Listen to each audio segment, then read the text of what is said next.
আগে কেমনে বুঝবো যে এই মেয়েটা ভালো? এই প্রশ্নটা কি খুব সুন্দর না?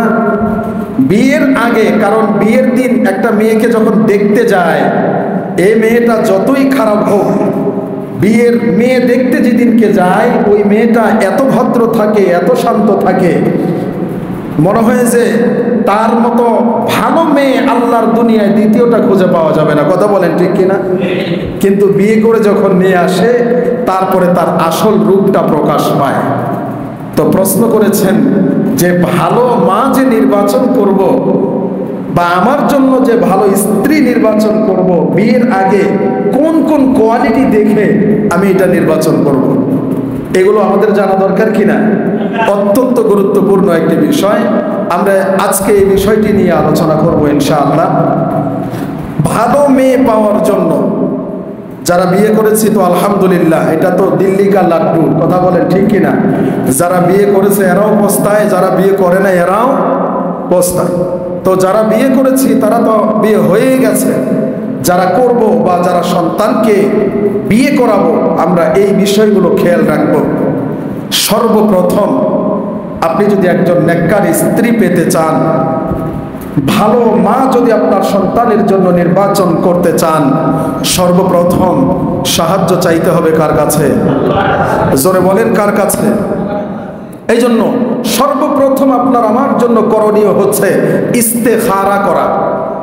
ইস্তেখারা কি এটা মুসলমান এখন বুঝেই না। অনেকেই আছে আজকে নতুন শুনেছি এই শব্দটা, ঠিক কিনা বলেন? অথচ মুসলমানের প্রতিটি কাজেই ইস্তেখারার মাধ্যমে হতে হবে। ইস্তেখারা হলো আল্লাহর কাছ থেকে সিদ্ধান্ত নেওয়া। কার কাছ থেকে সিদ্ধান্ত নেওয়া? আমার বন্ধুগণ লক্ষ্য করেন, সন্তানের জন্য ভালো মা যদি নির্বাচন করতে চাই, এক নম্বরের শর্ত হলো আল্লাহ তাআলার কাছে সাহায্য চাইতে হবে ইস্তেখারার মাধ্যমে। কিসের মাধ্যমে?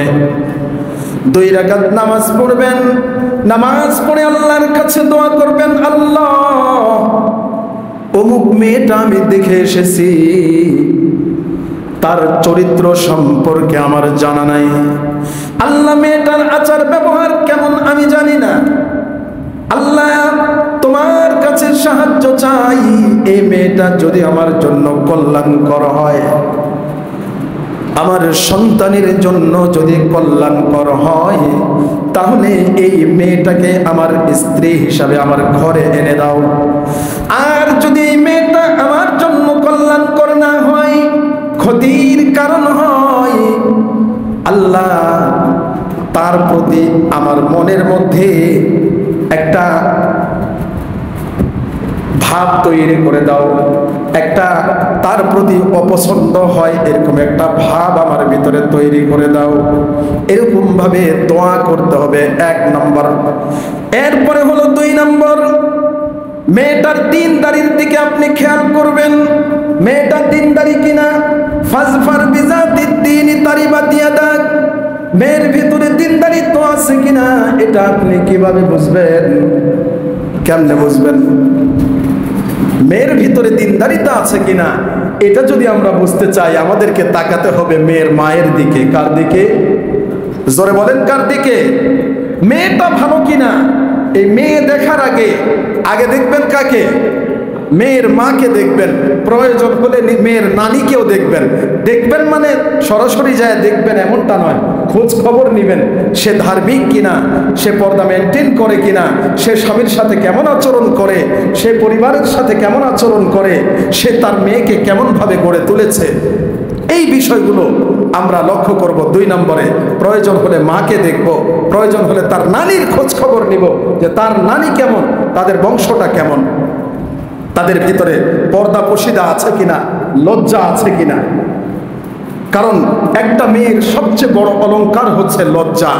একটা মেয়ের সবচেয়ে বড় অলংকার কি? লজ্জা। লজ্জা হচ্ছে নারীর ভূষণ। লজ্জা হচ্ছে নারীর ভূষণ। যে নারীর ভিতরে লজ্জা নাই এ নারী হলো অঘোষিত পুরুষ। যে নারীর ভিতরে লজ্জা নাই সে নারী কি? অঘোষিত পুরুষ। এর মধ্যে আর পুরুষের মধ্যে কোনো পার্থক্য নাই।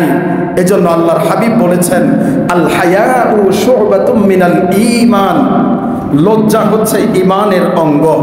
লজ্জা ঈমানের অঙ্গ। আমার বন্ধুগণ লক্ষ্য করেন, আল্লাহর পয়গম্বর আরেক হাদিসের মধ্যে বলেন ইযা লাম তাস্তাহি ফাসনা মা শি'তা, যদি তোমার ভেতরে লজ্জা না থাকে তাহলে তুমি যা ইচ্ছা তাই করতে পারো।